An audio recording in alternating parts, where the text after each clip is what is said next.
violón, dos varios que existen, e vou a tocar un tipo de zanfona das varias que existen.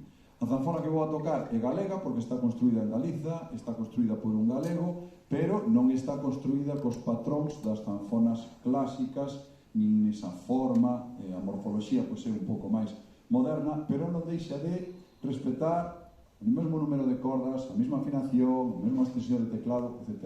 Entón, digamos que é un pouco unha actualización da zanfona galega, pero sempre, eso sí, respetando, digamos, os parámetros sonoros. E agora Xosé os explica o acordeón que vai a tocar, que características ten. Bueno, non, do acordeón falemos despois, mellor, non? Pois agora telo na man, ti verás. Do acordeón falaremos despois, porque despois tocaremos dous tipos de acordeón. Básicamente, decirvos que o acordeón é posiblemente o instrumento popular máis moderno do mundo. Foi un invento que revolucionou absolutamente a música popular de todo o planeta, porque por primeira vez se creaba un instrumento diseñado de unha forma bastante industrial, de enxeñería industrial, podríamos decir, que permitía facer moitísimas cousas a un músico solo e además camiñando. E iso prácticamente non o podería facer ningún instrumento.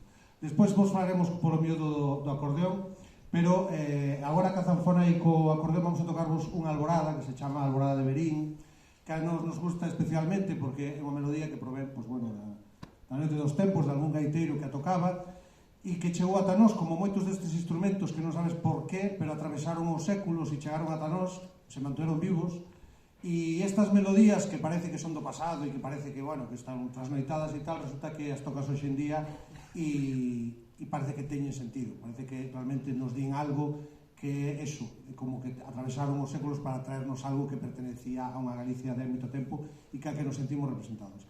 Así que vamos a tocarvos esta Alborada de Verín para un pouco representar ese pasado, presente e futuro da música galega. É importante decir unha cousa, que creo que xa vos dades conta, realmente nós non facemos un concerto etnográfico, non vos contamos os instrumentos tal e como eran na tradición, sino que facemos todo o contrario. E que os collemos e os tocamos como a nós nos gustaría tocalos hoxe en día, que en certo modo é o feito de darlle sentido, facer que realmente sigan sendo instrumentos útiles.